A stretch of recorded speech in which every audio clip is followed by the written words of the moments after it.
Hello and welcome back to Fandom Fridays, where we proceed to check out all the fan things that are not pony related. Why? Because, well, sometimes we all need a little something that's not pony related, no matter how much we need it. And well, today we are going to check out. Ho ho ho! Wait, is that Santa again? Ho ho! Merry Christmas, martial art fruit user! I bet you are excited about this year. Santa! Oh, yes I am, yes I am, yes I am. I'm always excited about this year. This is one of my best times of the year. This is my favorite month. So, Santa, does this mean... Yep. I got a whole collection of Christmas fics just for you to read, said Ollie. Very fun randomizer, just for you! Oh, gee. Thanks, Santa. Oh... Wow. Guys, this is Santa the nicest. Wait just a darn minute. Trixie, what's wrong? What's wrong is that last year, Trixie asked Santa over there for a pair of wings, and she got a bunch of plastic wings instead. Well, so I did. Well, Trixie demands recompense. She demands justice. And what the great and powerful Trixie demands is that she be given a pair of genuine alicorn wings. Trixie, maybe you should stop and think about what you're asking. No, Trixie is fully confident in what she is requesting. She wants a pair of alicorn wings right this minute. Well, since you asked. Bing! Wow, these are alicorn wings, detached from my body and floating in the air in front of me. Why, yes. You did not ask whose or where they came from. Who did they come from? Trixie and God Lunamoon! Your princess demands to know why you have her wings floating in front of you! Well, you see, Princess Luna, Trixie was just, it was Santa and Trixie! Oh, just you wait, Claus. Trixie will have her revenge! Right, while I try to decide if I need to save Christmas from Trixie, let's get to the fix, shall we? Well, as we all guys know, these rules of this are this. I grab a bunch of Christmas figs and pick them up. Are they going to be good? Are they going to be bad? I have no idea. But if there is one constant in the universe, it's that every fandom has a Christmas-related fig somewhere in its catalog. So, let's get the ball rolling with a fig for JoJo's Bizarre Adventure called Dads. Dads by Otoramer Mono. Chapter 1, only chapter. Dads. Aren't you a bit young to be in a bar? The girl said to him as he sat down at the counter ungracefully. Christmas time was a time to celebrate with friends and family. No wonder the bar was deserted. The dim yellow lights illuminated her face softly. He found her quite attractive, but her hairstyle was just too unconventional. Compared to her, he had to admit he looked quite young. No, what makes you say that? He said, a little offended, but he scratched his lips. For one, she said, raising a finger to indicate to the bartender that she wanted the good stuff from the top shelf. You look like you're 15. She brushed the braid off her shoulder. His eyes caught sight of her hair, confused that it was tied up in the same manner as his. He felt self-conscious, but replied confidently, As a matter of fact, I am.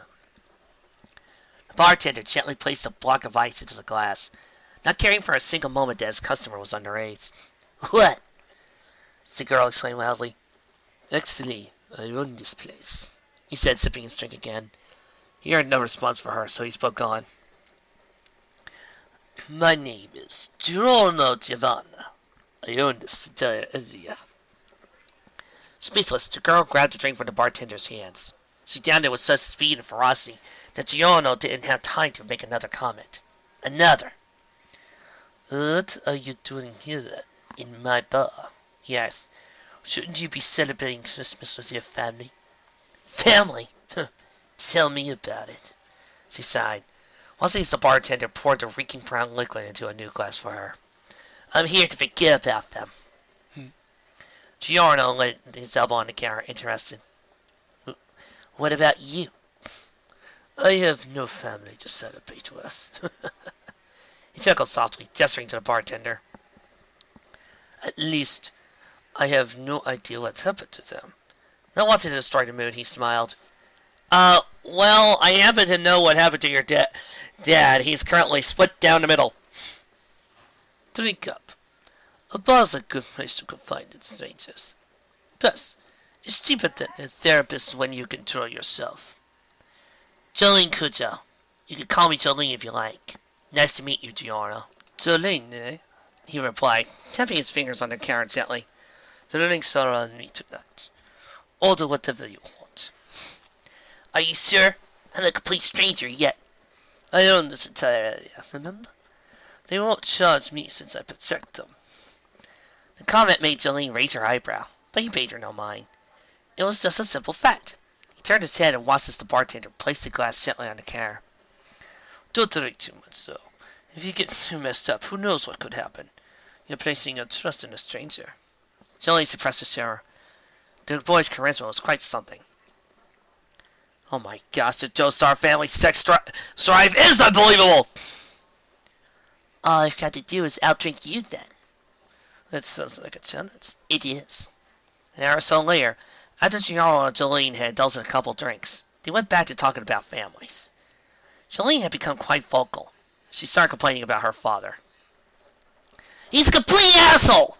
Never here for the family. I don't remember him ever celebrating my birthday with Ma. He just lets Mom to take care of me. Goddamn bastard. She smashed the fist on the counter. With such force that it seemed like the glasses jumped in the air for a moment. Not my fucking fault I was led astray. It's just 'cause he was never home. She mentioned to him she got into trouble with the police a couple of times, and he nodded silently. Children making trouble outside the house to get noticed by their parents was common. Lots of them did that for attention. They never got when they were young. Yet Jolene's father never came home, even after she was jailed. I just thought about it, guys. But shouldn't Josuke be here too? So what about you, buddy? I don't assume your dad's in the mafia or something. Wouldn't surprise me since we're in Italy and all. Probably why you own the place. Jolene asked drowsily. The drinks had gone to her, and she was swinging a glass and forth dramatically. Thankfully, it was empty. It would be simple to say that. The Earl smiled again. But no, I left my parents out of my own free will. My biological father is ideal! Probably dead. He spent the night with my mother. She had me. I then married some Italian guy. So I'm not actually Italian, but I was raised here, and that's enough to call me one. I took the rows and rows of drink behind the counter. They seemed to be belong together. There's a sort of harmony that, even though there were different sizes and labels, that's how he felt with Passion. Different people from different backgrounds bleeding with each other. That's where his home was. My stepfather is an abusive asshole, and my mother neglected me when I was young. Gennaro said. I decided to take things into my own hands from then on. So that's why you're a little mafia boy at the age of 18, ain't ya? Jolene said, downing another. At this point, C had it so much, it must all taste like water. But, by the way, organized crime groups are prevalent in every country. You just don't call it mafia in, say, Japan. You call them yakuza. Right. Earl forced her glass away and crossed her arms again. Tell me about your biological dad. She laid her head in her arms, looked down, despite her eyes clouded by the influence of alcohol. Her full attention, or what remained of it, was directed towards him. You probably won't believe me, but, Giorno sighed, from what I recall, he lived for about 100 years. He was a vampire too, I hear. His name was Dio Burlando. He's done a lot of nasty things to people, and he's killed a bunch too without remorse. Probably worse than the mafia, but I never met him. The only thing I have to remind me of him is an old picture. I keep it in my wallet. I just don't know why. Wasn't sure how much he should divulge to his new acquaintance. Was he probably forgetting when she woke up the next day? Speaking of which, she had already nodded off on the bar counter. Her eyes were firmly shut, but her lips were parted slightly. Gennaro carried her on his arms and laid her on the couch in the back. He picked up a tablecloth and covered her with it. He told the bartender to let her sleep there. He left her a note, telling her to lock up the place after she leaves, and to slip the keys into any mailbox. A couple of spare keys to the bar. He watched her sleep for a few more moments. She was far too trusting, but so was he. He hoped she wouldn't raid the shelves with her drink. Despite their long talk, he found that they had almost nothing in common. Somehow they managed to get along just fine, and he appreciated that. When he talked to her, he felt like he was the rowdy members of Passon again. It was funny how he left headquarters to get away from his gang, and yet find someone who reminded him of them. Good night, stranger, and Merry Christmas to you. Maybe they meet again. The end. Well, short, sweet, to the point. Christmas. I love a couple of good interactions between the characters. Just some subtle talking about who they are. Not too big, not too harsh.